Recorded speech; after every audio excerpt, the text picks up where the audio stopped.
예배 자리에 오신 여러분 환영합니다. 우리 옆에 계신 분들과 함께 축복의 인사를 나누시며 이 찬양 함께 고백하시겠습니다. 우리 함께 축복하며 찬양할까요? 당신은 하나님의 사랑, 그 아들 주시기까지 사랑한 소중한 존재. 당신의 그 삶을 통하여 주님의 사랑 세상이 알리. 당신은 하나님의 사랑, 그 아들 주시기까지 사랑한 소중한 존재. 당신의 그 삶을 통하여 주님의 사랑 세상이 알리. 세상은 그 사랑 모른다 해도, 세상은 그 사랑 조롱하여도, 당신 안에 감추인 보석 같은 사랑, 당신을 통해 빛나게 되리. 당신은 하나님의 사랑, 그 아들 주시기까지 사랑한 소중한 존재. 당신의 그 삶을 통하여 주님의 사랑 세상이 알리. 우리 이 시간 함께 예배를 위해 기도하며 나아갑시다. 이 시간 기도할 때 하나님, 우리에게 성령을 가득 부어주옵소서 기도하면 좋겠습니다. 우리 예배 가운데 성령 하나님 가득히 임재하여 주시어서 이 자리를 찾는 사람마다 하나님을 깊이 경험하고 돌아가는 오늘 예배 시간 되게 해달라고, 삶의 고난의 문제들, 삶에 있었던 내가 어찌할 수 없었던 그 문제들까지도 주님 앞에 고하고 주님 앞에 지혜를 얻고 주님 앞에 살 길을 얻고 나아가는 오늘 예배가 되게 해달라고, 오늘 예배 주님께서 충만히 임하시도록 함께 기도하며 나아가겠습니다. 기도하겠습니다. 살아계신 하나님, 주님 이 시간 가운데 오셔서 우리 예배 가운데 충만히 임재하여 주시옵소서. 성령 하나님 함께 하실 주님을 찬양합니다. 아버지여, 이 시간 수고하고 무거운 짐진자들이 주 앞에 나와 예배드리며 나아가오니 하나님 우리에게 참 평안을 허락하여 주시고 참 안식을 허락하여 주시옵소서. 우리 예배 가운데 충만히 임재하시는 주님을 찬양합니다. 우리 예배 가운데 주님 충만하여 주시옵소서. 우리의 빈잔을 채우시는 하나님을 찬양합니다. 아버지여, 우리의 연약함과 우리의 삶의 문제들 이 시간 주님 앞에 내려놓으며 나아가오니 하나님 우리를 채워주시고 아버지의 능력으로 우리를 불러주시옵소서. 하나님 아버지의 이 시간 오셔서 임재하여 주옵소서. 주님의 이름으로 찬양합니다. 이 시간 아버지의 오늘도 영광과 이 모든 기도를 살아계신 예수님의 이름으로 기도드립니다. 아멘. 우리 다 함께 자리에서 일어나셔서 우리 하나님을 찬양하며 나아가겠습니다.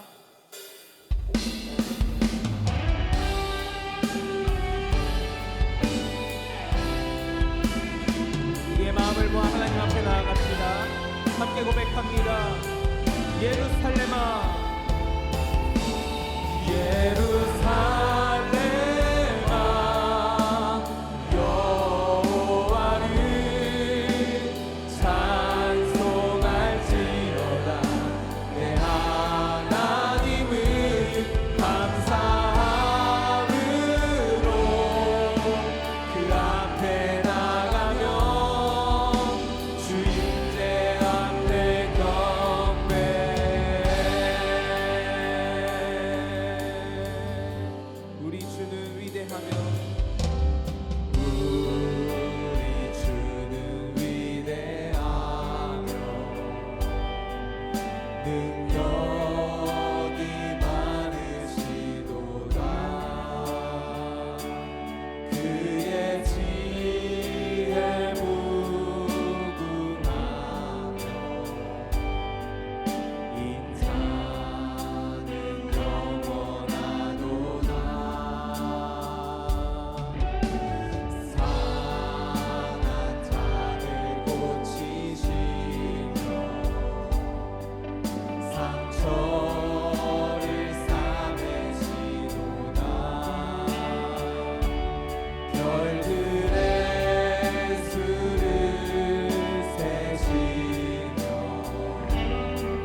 있습니다.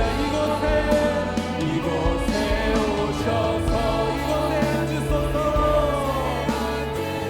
우리의 예배를 받아주시옵소서. 예배를 받으소서.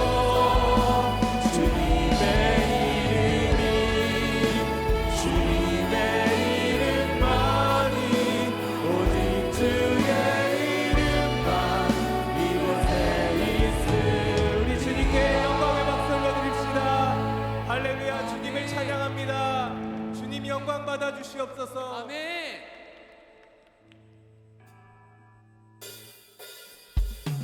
우리 함께 박수 치며 찬양할까요? 우리 함께 고백합시다. 감사와 찬양 드리며 감사와 찬양 드리며 주 앞에 나가세. 근고망대하신 주 이름 그의 성소에서 주를 찬양해. 나팔 소리로 찬양하며 비파와 수음으로 호흡이 있는 모든 자마다 온 마음 다해 주를 높이세. 주의 선하심 인자하심이 주의 선하심과 인자하심이 영원하시도다.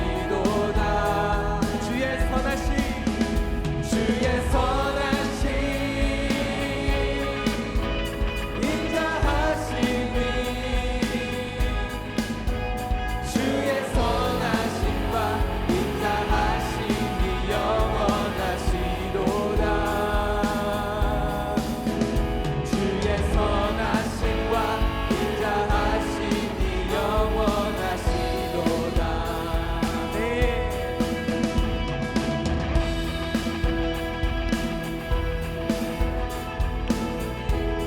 우리 한 번 더 고백합시다. 감사와 찬양 드리며 감사와 찬양 드리며 우리 주님 앞에 주 앞에 나가세. 크고 광대하신 주 이름 그의 성소에서 주를 찬양해. 나팔 소리로 찬양하며 비파와 수음으로 호흡이 있는 모든 자마다 온 마음 다해 주를 주의 선하심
찬양을 받으시는 주님, 감사 찬양과 주님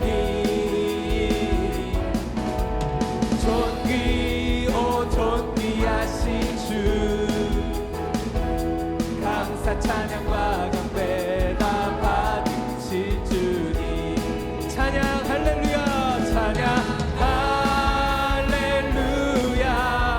보좌 위 어린 양께 우리 경배하며 영광 돌리네. 오 할렐루야. 우리와 함께 영광 주는 승리의 영상 동안. 우리 한 번 더 고백합시다. 찬양 할렐루야, 찬양 할렐루야. 보좌 위 어린 양께 우리 경배하며 영광 돌리네. 오 할렐루야. 우리와 함께 영광 주는 승리의 영상 만유의 주님. 우리 주님께 영광의 박수 올려드립시다. 아멘. 주님을 찬양합니다. 아멘. 우리 자리에 앉으셔서 계속 찬양하며 나아가겠습니다. 아멘.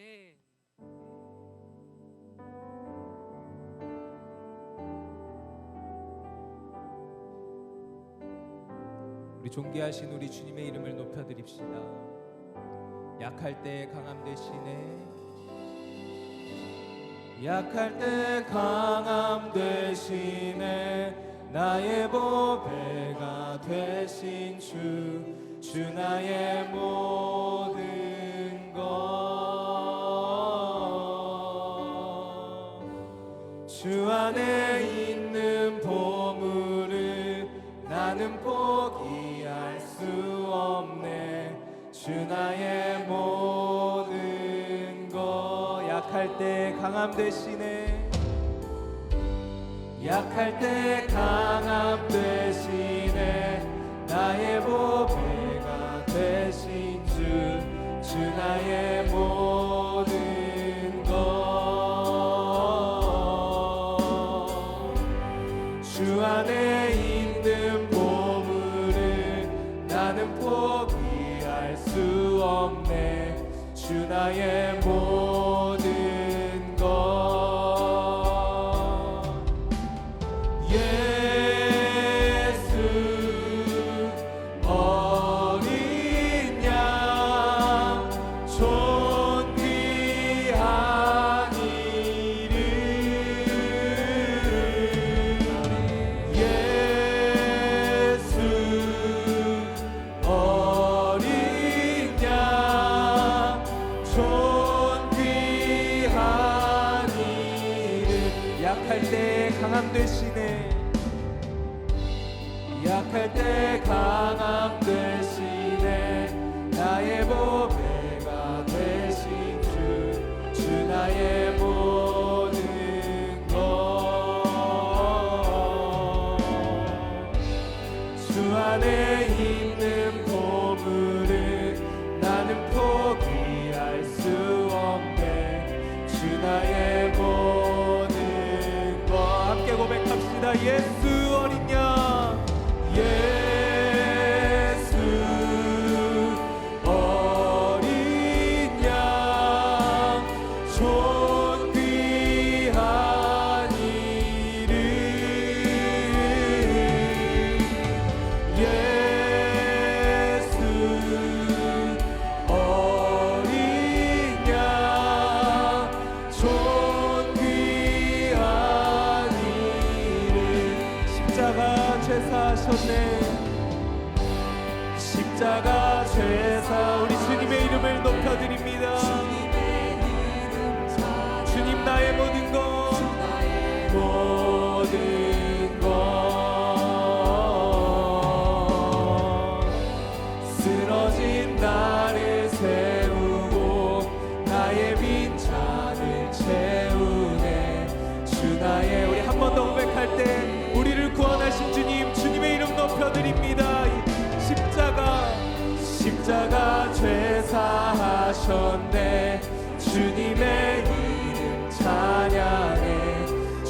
나의 모든 것 쓰러진 나를 세우고 쓰러진 나를 세우고 나의 빈잔을 채우네 주 나의 모든 것 함께 고백할까요? 예수 어린양 예수 어린 양 존귀한 이름 예수 어린 양 존귀한 예수 어린 양 예수 어린 양 존귀한 이름 예수 어린 양 존귀 우리 마음을 다해 고백합니다. 예수 어린 양 예수 어린 양 존귀한 이름 아멘 예수 어린 양 존귀한 이름 함께 고백합니다. 주님 채우소서 오 주님 채우소서 나의 잔을 높이 듭니다. 하늘 양식 내게 채워주소서 넘치도록 채워주소서 주님 채우소서 오 주님 채우소서 나의 잔을 높이 듭니다. 하늘 양식 내게 채워주소서 넘치도록 채워주소서 하늘 양식 내게 채워주소서 넘치도록 한 번 더 고백할까요? 주님 우리를 채워주시옵소서 하늘 양식 내게 채워주소서 넘치도록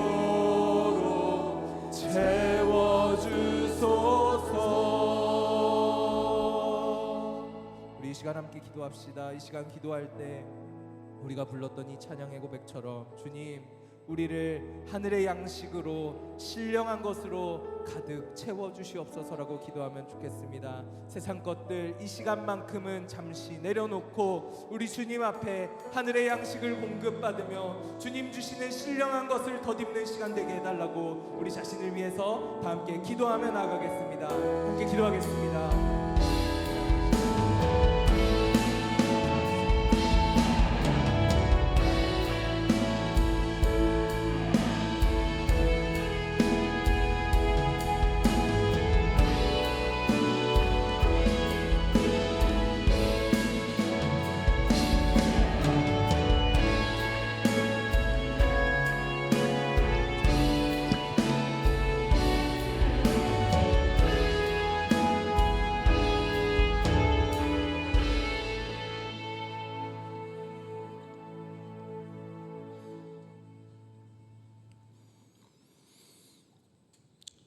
사랑의 주님, 선한 목자 되신 주께서 귀한 예배의 자리로 인도하여 주시니 진심으로 감사드립니다.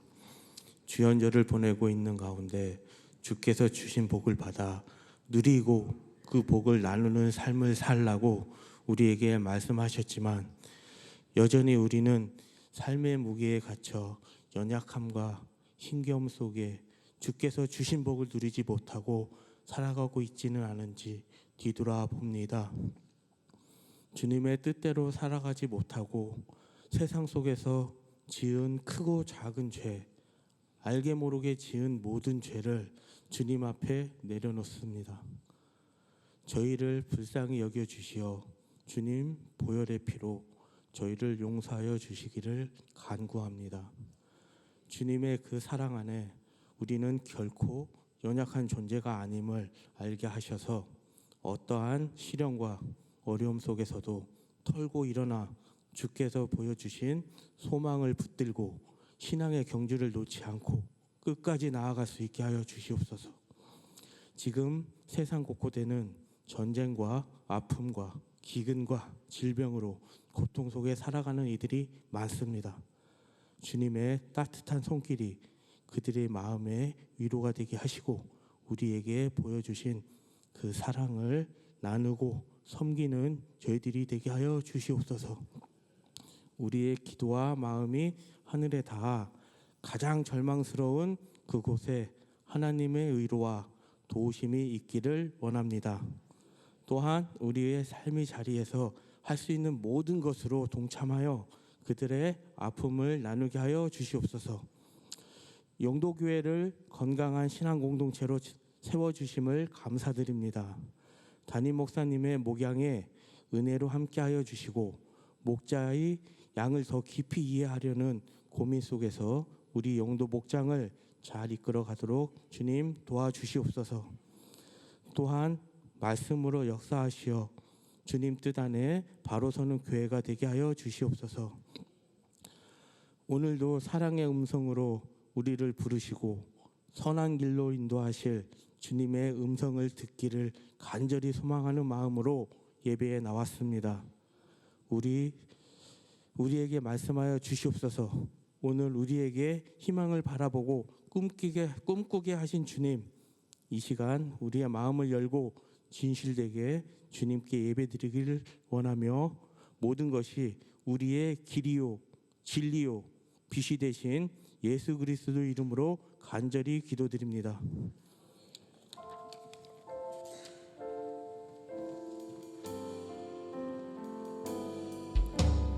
하늘에 계신 우리 아버지, 아버지의 이름을 거룩하게 하시며 아버지의 나라가 오게 하시며 아버지의 뜻이 하늘에서와 같이 땅에서도 이루어지게 하소서. 오늘 우리에게 일용할 양식을 주시고 우리가 우리에게 잘못한 사람을 용서하여 준 것 같이 우리 죄를 용서하여 주시고 우리를 시험에 빠지지 않게 하시고 악에서 구하소서. 나라와 권능과 영광이 영원히 아버지의 것입니다. 아멘.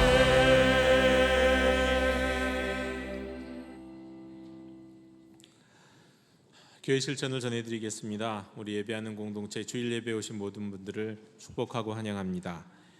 오늘 사부 예배는 우리 영도교회 작년 교구와 청년들이 함께 드리는 함께 드림 예배로 드리고 우리 예배 가운데 성찬식이 있겠습니다. 이번 주 금양로 기도회는 우리가 설 가정 예배로 대신합니다. 우리 설 가정 예배 순서지는 우리 본당 뒤편과 홈페이지에 있습니다. 오늘 오후 3시 30분 우리 선교 비전 센터 5층에서 우리 교구 목장별 우리 척사 대회가 열립니다. 설을 맞이해서 우리 함께하는 자리에 또 많은 분들이 참여해 주셔서 성도의 사귐을 나눴으면 좋겠습니다. 우리 영등포 성소신학원 2024년도 봄학기 신학생을 모집하고 있습니다. 교회에서 또 지원하고 또 노예에서 지원하니까 여러분 또 이 시간에 참여하실 수 있는 분들은 참여하셔서 또 우리 보다 더 깊은 신학의 배움들을 나눌 수 있으면 좋겠습니다. 우리 지난주에 우리 청년부 수련회 잘 다녀왔습니다. 그리고 유년부 우리 성경학교 오늘까지 이어지고 또 소년부와 청소년부 성경학교와 수련회가 지금 준비 중에 있습니다. 기도해 주시기를 부탁드립니다. 2월 16일부터 3월 15일 가운데 이제 4주간 우리 중보 기도를 위한 특별 금양로 기도회를 가집니다. 강사를 모실 때도 있고 또 우리 교회 자체적으로 진행할 때도 있겠는데 우리 영도교회 중보 기도팀으로 속해 계신 모든 분들이 참여해 주시고 또 가정을 위해 나라와 민족을 위해서 중보 기도하실 분들 빠짐없이 함께 참여해 주시면 좋겠습니다. 또 우리 이번에 설 가정 예배와 관련해서 우리 또 사진을 찍으시고 이전처럼 사진 찍으시고 해당 이메일 주소로 사진을 보내주시면 액자를 예쁘게 만들어서 드리도록 하겠습니다. 이상으로 교회 실천을 모두 전해드렸습니다. 우리 앞뒤 좌우에 계신 분들과 함께 평화 인사를 나누시겠습니다. 주님의 평화를 빕니다. 오늘 우리에게 주시는 하나님의 말씀은 베드로전서 4장 12절에서 19절까지의 말씀입니다. 하나님의 말씀을 경청하십시오. 사랑하는 자들아, 너희를 연단하려고 오는 불시험을 이상한 일 당하는 것 같이 이상히 여기지 말고 오히려 너희가 그리스도의 고난에 참여하는 것으로 즐거워하라. 이는 그의 영광을 나타내실 때에 너희로 즐거워하고 기뻐하게 하려 함이라. 너희가 그리스도의 이름으로 치욕을 당하면 복 있는 자로다. 영광의 영 곧 하나님의 영이 너희 위에 계심이라. 너희 중에 누구든지 살인이나 도둑질이나 악행이나 남의 일을 간섭하는 자로 고난을 받지 말려니와 만일 그리스도인으로 고난을 받으면 부끄러워하지 말고 도리어 그 이름으로 하나님께 영광을 돌리라. 하나님의 집에서 심판을 시작할 때가 되었나니 만일 우리에게 먼저 하면 하나님의 복음을 순종하지 아니하는 자들의 그 마지막은 어떠하며 또 의인이 겨우 구원을 받으면 경건하지 아니한 자와 죄인은 어디에 서리요. 그러므로 하나님의 뜻대로 고난을 받는 자들은 또한 선을 행하는 그 가운데에 그 영혼을 미쁘신 창조주께 의탁할지어다. 아멘. 한 번은 어떤 분이 아주 싱싱한 아직 살아있는 문어를 저희 집에 선물로 주신 적이 있습니다. 다 살아있는 건 아니고 반쯤 살아 있었습니다. 근데 분명히 이 문어를 집에서 키우라고 선물로 주신 것은 아닐 거고 한두 마리가 아니었습니다. 또 생각해 보면 이걸 저 아내한테 손질해서 어떻게 하라고 주신 것도 아닐 거다 싶어서 제가 직접 유튜브를 보면서 문어를 손질하는 방법을 연구해서 따라 했습니다. 근데 마침 이 문어에 관한 이제 여러 가지 이 영상들, 동영상 다큐멘터리들이 있는데 우리가 아는 것보다 이 문어가 굉장히 높은 지능을 가지고 있다고 그러잖아요. 근데 그런 영상을 또 본 지 얼마 안 됐을 때의 일입니다. 그러다 보니까 이 문어를 손질을 하고 아직도 살아있는 이 문어인데 이런 문어 손질 어떻게 하는지 아시나요? 처음부터 난관이었습니다. 저는 이제 비위가 약한 사람 아니라서 뭐 하면 할 수 있는데 뭐든지 시키면 다 할 수 있는 사람인데 그럼에도 불구하고 이 문어 손질의 첫 번째가 그 높은 지능을 가진 문어의 뇌를 이렇게 막 뒤집고 막 그러는 거였습니다. 해체하는 거로부터 시작을 해요. 참 힘들었습니다. 얼굴 찌푸리면서 제가 했거든요. 또 손으로 만지는 것도 되게 징그럽잖아요. 참 아시죠 그 느낌. 근데 그냥 했어요 일단은. 네. 근데 그러다 보니까 또 익숙해지기는 하더라고요. 그러면서 이런 게 또 익숙해지는구나 하면서 제 자신에게 놀라기도 했습니다. 근데 이제 비위가 약한 아내가 이제 떨어져서 이렇게 착 보고 있다가 이게 너무 잔인하다고, 당신이랑 안 산다고 그런 얘기를 하더라고요. 하라는 말인지 말라는 말인지. 그리고 하여튼 뭐 이 뇌, 내장, 뭐 문어, 입도 있고 눈도 있고 이거 다 하여튼 손질을 했습니다. 그리고 이제 끈적임이 없을 정도로 이 소금으로 이렇게 닦아내고 비벼 씻어내고 밀가루로도 이렇게 비벼 씻어내고, 그렇게 깨끗하게 씻어가지고 뜨거운 물 소금물에다가 데치고 다시 또 찬물에 넣고, 그리고 칼로 이렇게 손질을 해서 초고추장에 찍어 먹었는데 진짜 맛있었습니다. 이게 원래 요리하면 요리하는 사람이 그 냄새에 질려서 못 먹잖아요. 근데 이게 워낙 신선한 문어였기 때문에 맛있었던 것 같습니다. 그래서 저희만 먹지 않고 이렇게 나누어 먹었습니다. 그런데 이 과정을 제가 몸소 행하면서 그런 생각이 들었습니다. 우리가 너무도 잘 알고 잘 먹는 소, 돼지, 닭, 생선, 이런 것도 손질할 때 분명 이보다 더한 과정을 거칠 텐데 말이죠. 근데 이게 우린 대부분 이거 누군가가 손질을 해준 다음에 받아 먹거든요. 그래서 소나 돼지나 닭이나 생선 등이 겪는 그 고통을 전혀 마주하지 않고 고려할 필요 없이 그냥 저희는 막 먹잖아요. 그 과정의 실상을 전혀 대면하지 않은 채로 잘 모르면서 그냥 누리면서 우리는 살아가고 있잖아요. 몸이 이 사실을 우리가 알고 직접 경험하게 되면 몸이 힘든 것뿐만 아니라, 제가 이제 직접 경험해 보니까 그 생명의 고통이 막 사실 저한테도 막 느껴지는 것 같았거든요. 마음이 참 불편해지더라고요. 근데 우리는 이런 거 거의 잊어버리고 대면하지 않고 살아가는 세상을 살고 있습니다. 근데 여기에서 조금 더 나아가면 이런 생명의 고통뿐만 아니라 사실 우리가 살아가고 있는 시대는요, 다른 사람의 고통에 대해서도 멀리하면서 살아가는 시대입니다. 마주하지 않고 살아가는 세상이에요. 여러분, 의외로 많은 분들이 평생 동안 한 번도 가족 또는 누군가가 임종하는 그 임종의 순간을 보지 못하고 사는 경우가 많답니다. 옛날엔 안 그랬는데 요즘은 그래요. 왜 그럴까요? 중환자실, 요양병원 이런 것들이 심지어는 가족이 별세하시는 순간도 마주하지 못하도록 가로막고 있거든요. 뭐 어떻게 보면 가로막는 건데요, 또 어떻게 보면 도와주는 것이기도 합니다. 사실은. 그러면서 사람들이 우리가 살아가는 일상 속에서 사람들의 생명의 고통을 직접 경험하지 못하도록 우리 가로막고 있습니다. 별세하신 후에도 마찬가지죠. 병원, 장례식장에서 거의 모든 처리를 다 해주시잖아요. 별세하신 분을 마주하는 순간도 길어야 몇 분에서 아무리 길어도 1시간이 안 돼요. 장례를 경험해 보신 분들은 알 겁니다. 여러분, 누군가 아파하거나 힘들어하거나 괴로워하는 그런 자리요, 그런 자리를 우리가 고통스러워하면서 그런 자리에 함께하면 우리가 고통스럽고 괴롭기 때문에 우리가 멀리하는, 격리된 그런 세상 속에서 우리가 이제 살아가고 있다, 이렇게 말씀을 드릴 수 있겠습니다. 대표적인 게 이제 죽음이라고 하는 현상이죠. 우린 죽음으로부터 멀리 떨어져서 살아요. 병원에서 그렇게 만들었고 장례식장이 그렇게 만들어 버렸습니다. 그리고 사회가 그것을 지금 계속 뒷받침해주는 그런 세상 속에서 우리는 살고 있습니다. 그래서일까요? 지금도 우리 전 집사님 기도하셨지만 지금도 전쟁의 참상이 계속되고 있고 이 재앙이 계속되고 있습니다. 전 세계적으로 이 나라에서도, 그리고 전 세계 곳곳에서 폭력, 또 약물로 인한, 전염병으로 인한 죽음, 고통이 계속되고 있어요. 잠시도 쉬지 않고 있습니다. 지금 이 순간에도 계속해서 우리가 알지 못하는 전염병으로 죽어가는 사람들, 폭력에 의해 희생되는 사람들은 계속되고 있는데 이런 일들이 남의 일처럼 여기지잖아요. 뉴스로 멀찌감치 떨어져서 보고 있잖아요.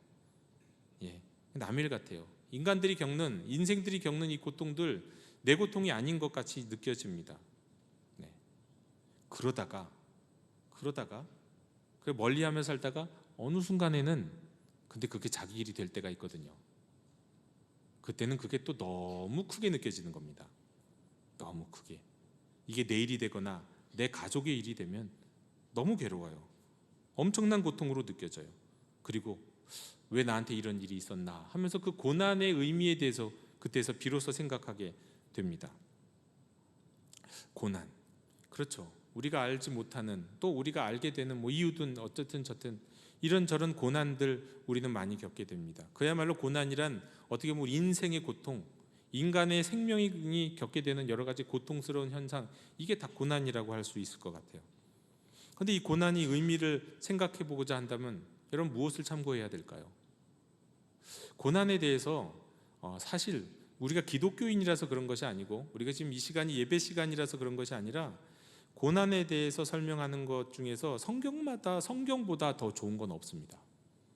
성경은 정말 고난이란 어떤 것인지 그 세상의 그 어떤 책들보다도 더 다양한 입장과 다양한 관점을 말씀하고 계십니다.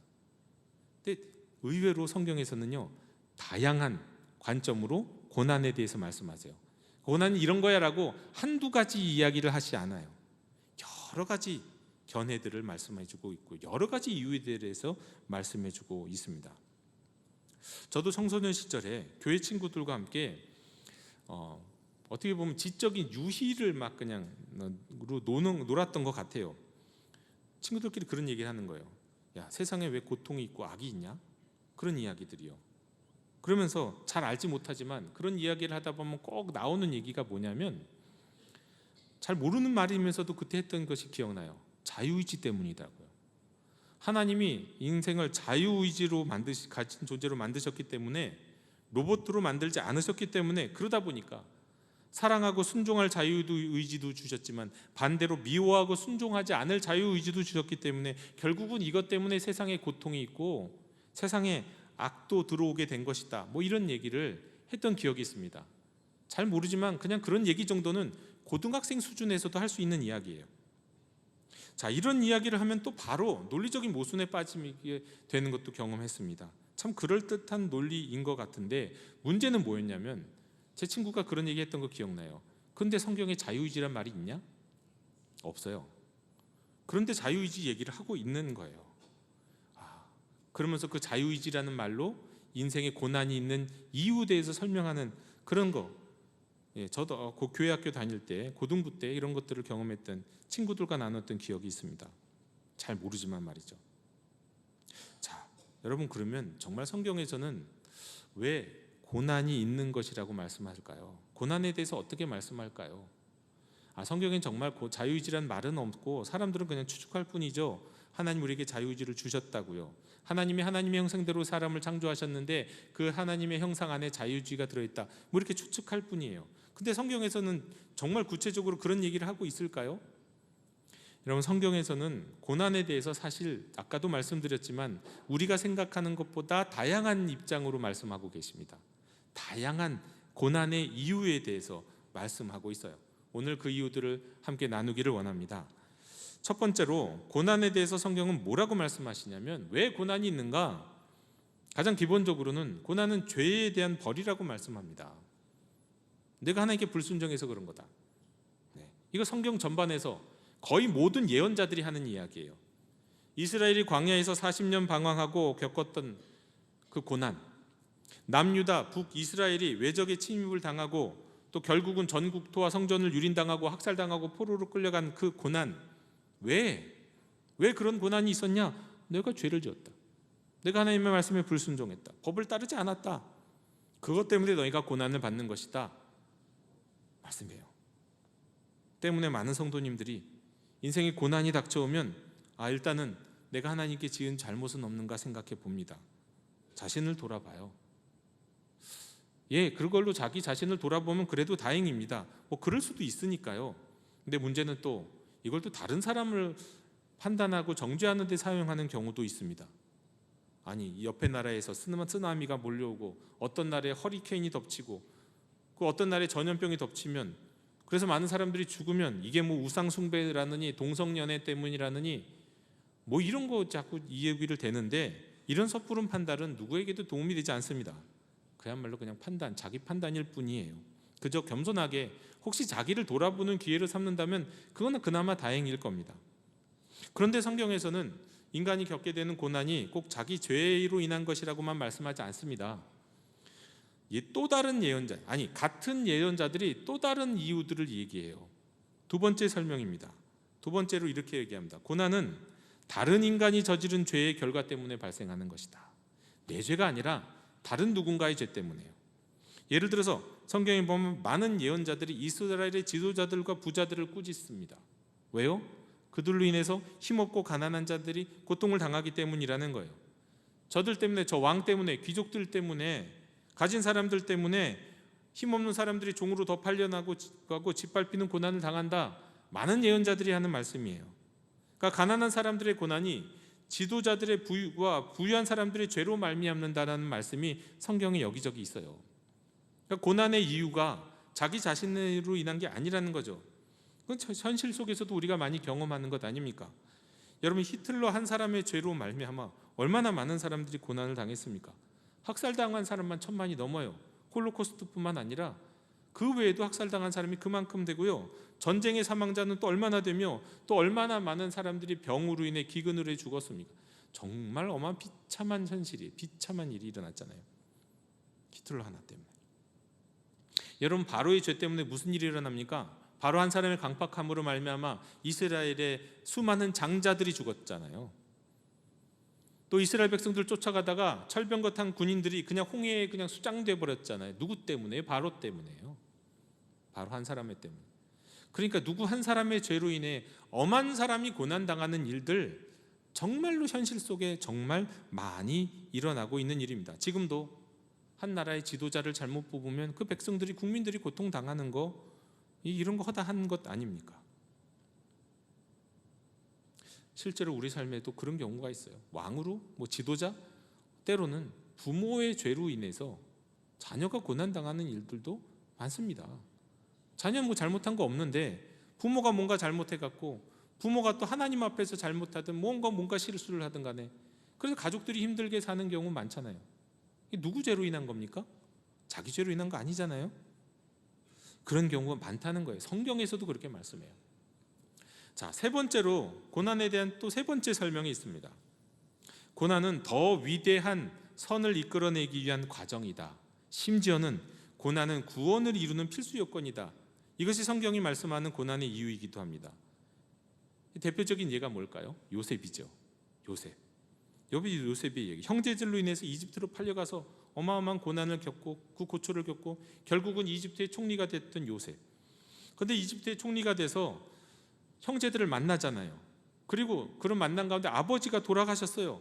아버지가 돌아가니까 형제들이 두려워합니다. 아, 요셉이 우리에게 복수하면 어떡해. 그때 요셉이 무슨 이야기를 합니까? 그 유명한 말씀 하잖아요. 당신들을 나를 해하려고 했지만 하나님은 그것을 선으로 바꾸사 오늘과 같이 많은 백성의 생명을 구원하게 하시려 했다. 당신들의 생명도 구원했고 당신들을 통해서 올 이제 이스라엘 백성들도 구원한 것이고, 뿐만 아니라 많은 이집트와 그 지역에 사는 많은 사람들을 요셉을 통해서 구원하시잖아요. 요셉의 꿈을 통해서 미리 기근을 예비하게 하시고요. 한 사람의 고난을 통해서 말이죠. 그러니까 이 고난은 이스라엘 백성들을 위해 다른 많은 사람들을 더 선한 일을 하시기 위한 과정이었다라는 거예요. 그런 얘기가 많이 있습니다. 근데 구약의 제사가 사실은 다 그래요. 구약에서 어떤 동물, 희생동물, 소르든 양이든 염소를 잡아서 갖고 결국은 제물을 바치는 사람의 죄를 사함을 받게 하잖아요. 하나의 희생으로 말미암아 다른 또 선한 일들을 이루도록 하는 것, 이게 제사의 하나의 시스템이에요. 희생이 없이는, 피 흘림이 없이는 죄 사함이 없죠.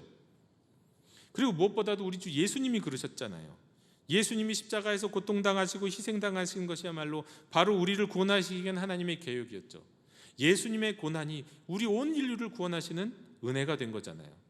그러니까 고난의 이유 중에 아주 중요한 이유 한 가지는 뭐냐? 그 한 사람 누군가의 고난을 통해 더 선하고 더 크고 더 원대한 하나님의 계획을 이루시고자 합니다. 그게 고난의 이유다. 성경에 나와 있는 고난의 세 번째 이유라는 겁니다. 자, 그리고 또 그것과 좀 비슷하면서도 다른 것이 있는데, 네 번째 고난에 대한 설명은 하나님이 인간의 믿음을 시험하시기 위해서 고난을 주신다는 것도 성경에 나와 있는 고난에 대한 설명이에요. 아브라함에게 모리아산에 가서 이삭을 바치라고 말씀하시면서, 여러분 그때 그 아브라함이 얼마나 괴로웠겠냐고요. 영화도 나왔다고 그랬잖아요. 그 아브라함에 관한 영화도 얼마나 고통스럽고 괴롭고 얼마나 고민하고 염려했겠냐고요. 자식을 모리아산에 가서 바치라고 하시는 그 말씀에 이거 어떻게 해야 되나, 그 정말 피가 마르지 않았겠냐고요.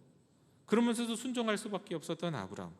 그러니까 아브라함에게 그 시간은, 그 순간은 진짜 고난 가운데 고난이었죠. 최고의 고난의 순간이었을 거예요.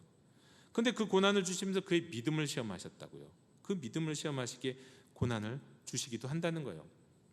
또 천상에서 사단과의 대화 속에서 욥에 대해서 욥에게 고난을 허락하신 하나님, 사단이 그랬죠. 욥이 저렇게 하나님을 경외하는 것은 하나님 복을 많이 주셔서 그런 거라고. 하나님이 주신 복 때문에 하나님을 경외하는 거지, 욥이 순전하여서 정말 하나님을 온전하게 사랑하기만 해서 그런 거 아니라고.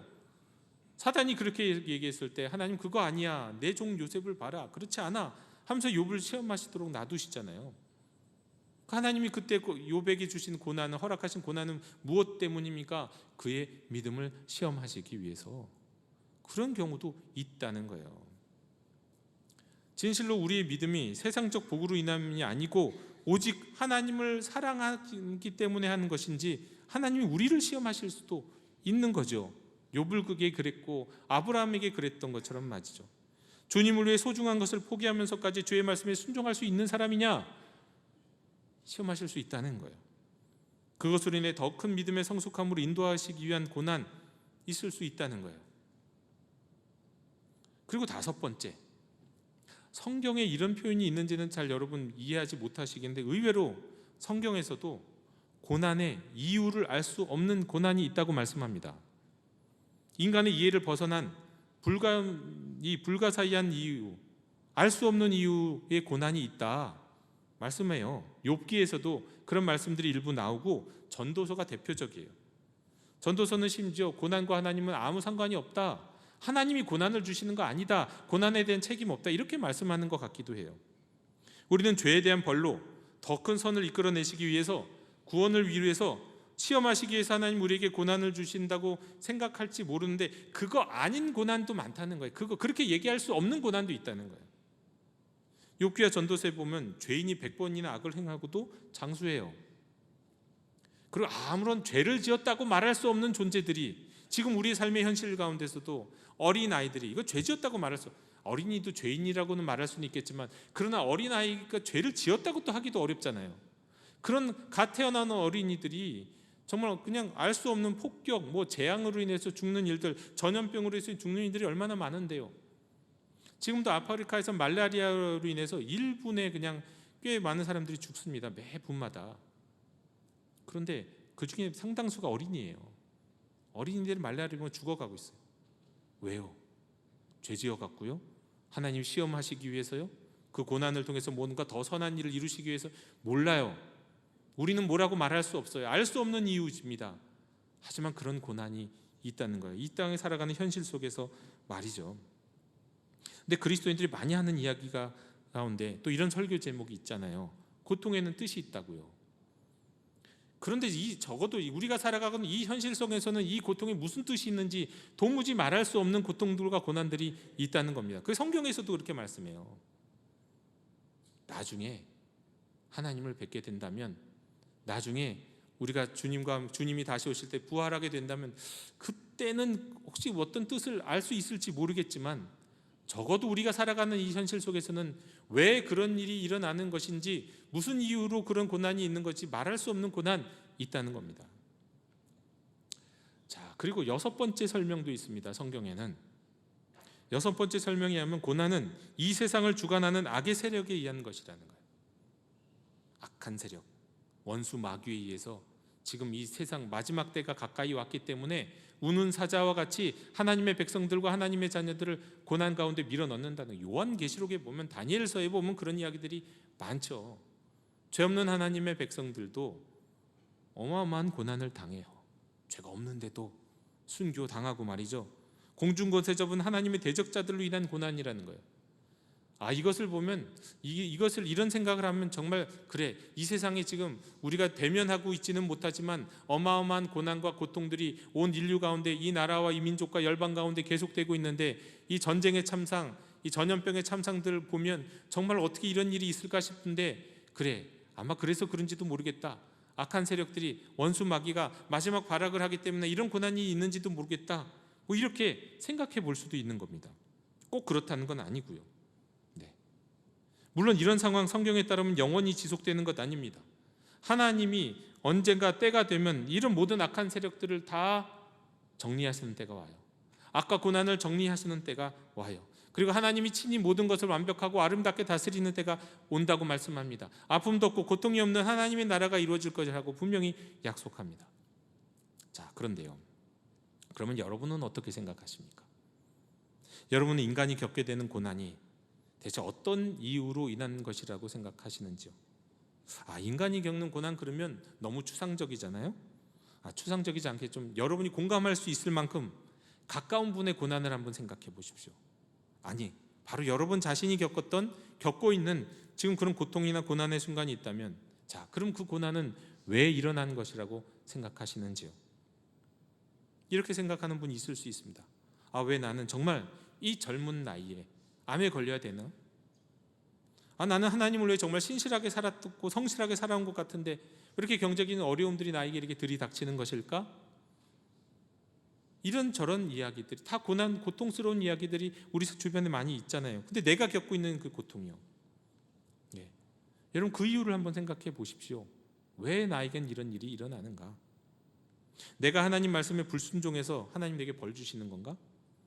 우리 부모님이, 내 주변에, 누군가가 크게 잘못을 해갖고 나한테 이런 고난이 나에게 닥치는 건가? 나랑 상관없이?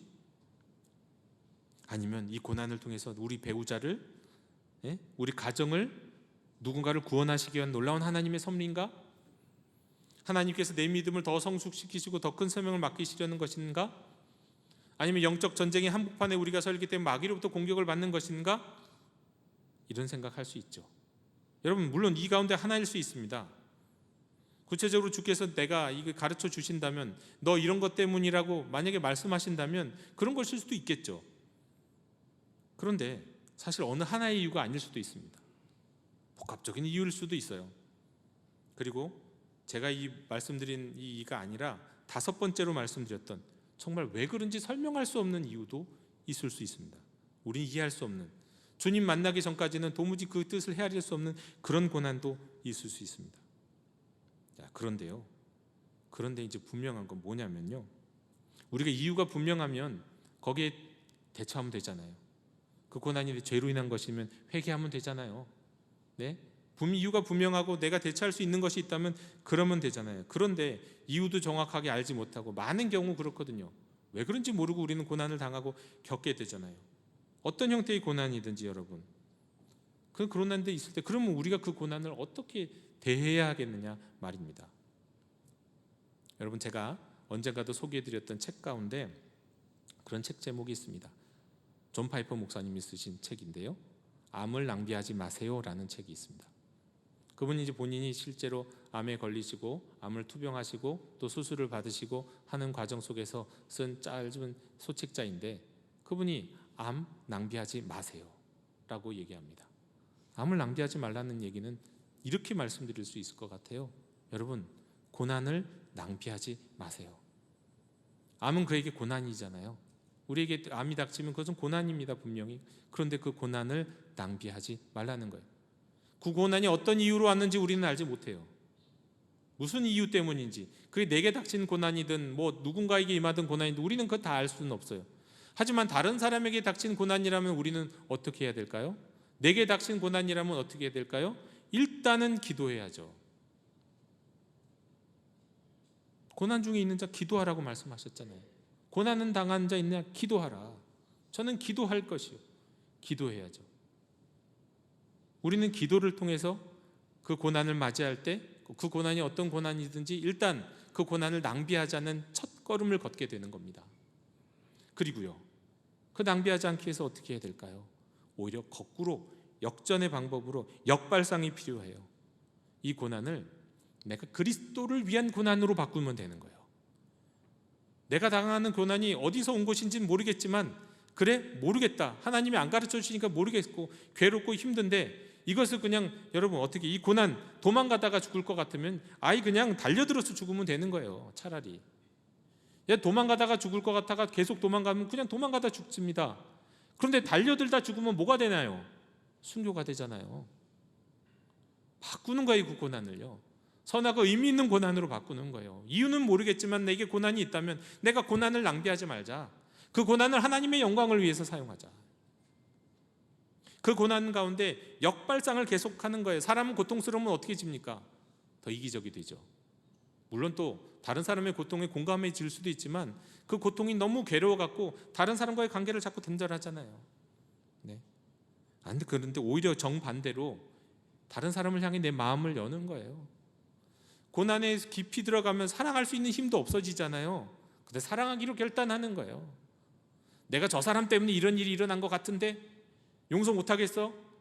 이런 마음이 들 수도 있죠. 그런데 그 고난을 낭비하지 않는다면 반대로 저 사람 용서하는 거예요. 이게 그리스도를 위한 고난이 되는 거예요. 역으로. 여러분, 믿는 사람이든 믿지 않는 사람이든 고난은 어느 순간 찾아옵니다. 하나님의 놀라운 계획과 섭리가 있어서든 우리가 알지 못하는 이유 가운데 사람은 다 고난 가운데 살아가는 게 예로부터 많은 선현들이 했던 이야기들이에요. 인생 자체가 고난이고 고통이다. 그건 믿는 사람 안 믿는 사람 마찬가지 일이에요. 그런데 우리에게는 하나님이 주신 놀라운 기회가 있어요. 알 수 없는 고난인데 그 고난을 낭비하지 않고 선용할 수 있는 방법이 있다고요. 그것이 죄로 인한 것이면 회개하면 되는데 그것도 모르겠다고 할 때는요, 아니 내 죄로 인한 것도 아니야, 아니 원수 마귀로 인한 것이야, 아니 다른 누군가로 인한 것이야. 그럴 때 나에게 어떤 해결책은 없지만 오히려 그것을 또 역으로 선용할 수 있는 방법이 있다고요. 그 고난을 낭비하지 않고 오히려 하나님의 영광을 위해 사용하는 것입니다. 거꾸로 더 하나님의 말씀에 순종하는 거예요. 거꾸로 오히려 내가 할 수 없는 일에 더 결단하고 나가는 거예요. 그럴 때 고난은 차라리 내가 죽기 아니면 까무라치기로 달려들면 오히려 그 고난은 무너질 수도 있고 사라질 수도 있고, 혹시 그 고난 때문에 내가 죽는 일이 있더라도 그 고난은 순교가 되는 거예요. 역발상인 거죠. 거꾸로 다짐하는 거예요. 거꾸로 결단하는 거예요. 여러분, 고난 가운데 우리가 계속 빠져 있으면 우리는 그냥 침륜에 빠진 존재가 됩니다.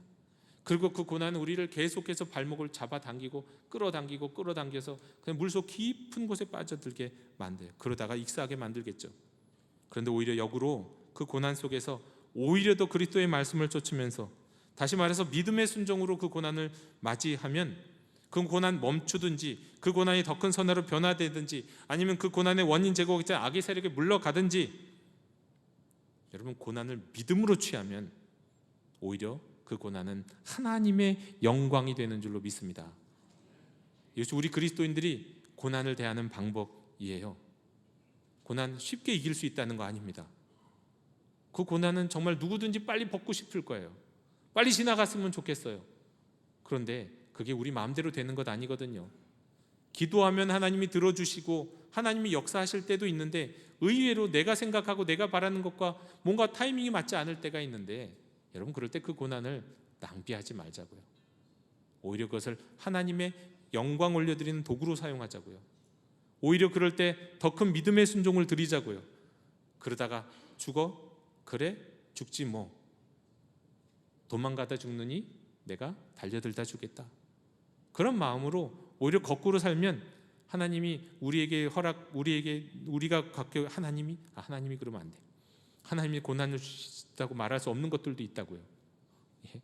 그러니까 우리가 겪게 있는 이 고난, 때로는 하나님이 이기게 하실 것이고, 때로는 하나님 물리치게 하실 것이고, 때로는 그 고난을 통해 우리를 더 성숙시키실 것이고, 또 우리가 나중에는 알지 못하지만 나중에서야 비로소 그것을 통한 하나님의 놀라운 또 의미와 섭리를 알게 되는 은혜가 있을 것입니다. 영도교회 형제자매 여러분, 암을 낭비하지 않듯 우리가 겪고 있는 고난을 낭비하지 않고 오히려 그리스도인으로서 그리스도를 위하여 믿음으로 고난을 취할 수 있는 성도님들이 다 되시기를 주님의 이름으로 축원합니다. 하나님, 다시 한번 결단합니다.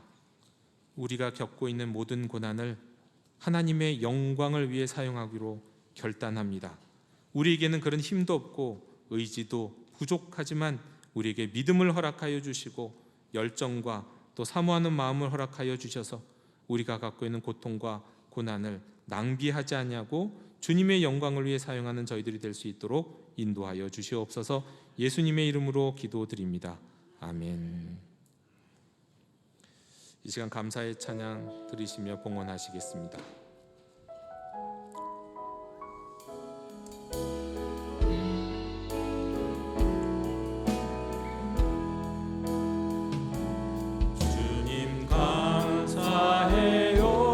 주님 감사해요. 내가 여기까지 온 것도 은혜입니다. 주님 감사해요. 주님 감사해요. 나를 사랑하신 주 사랑 감사합니다.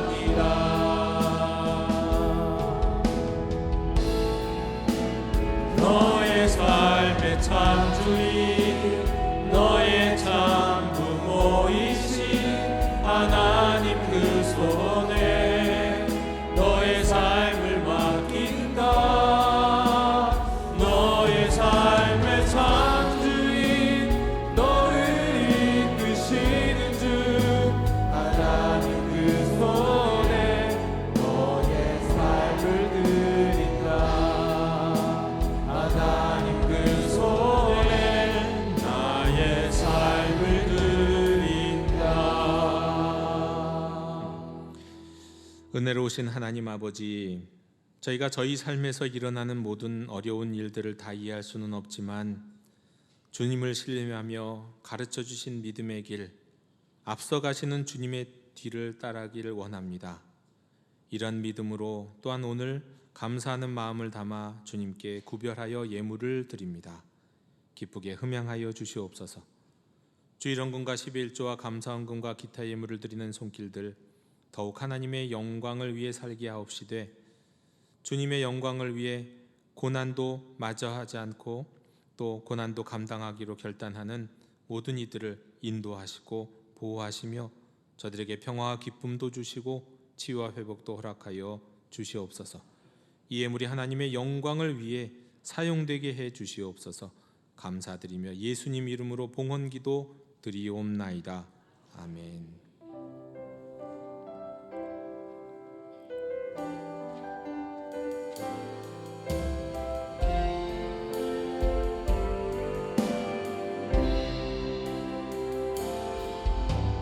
말씀 앞에서 경외함으로 주께 홀로 섭니다.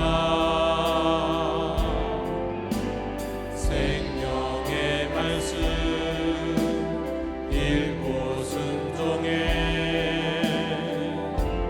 주를 예배합니다. 기록된 말씀 힘이 있어서 진리로 우릴 거룩해 하며 거룩한 말씀 세세 영원히 복음이 되어 말씀하시네. 하나님 말씀에 두려워 떠는 자, 그 말씀에 생명을 거는 자, 한 사람 찾으시는 주님의 약속을 믿어 하나님 말씀에 운명을 거는 자,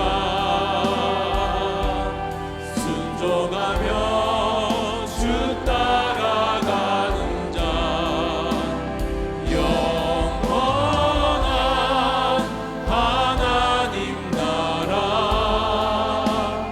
이뤄갈 주의 교회여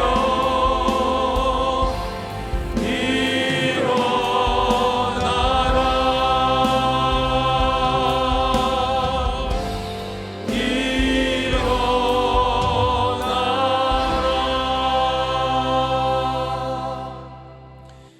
지금은 우리 주 예수 그리스도의 은혜와 우리 하나님 아버지의 크신 사랑과 성령님의 감화감동 교제가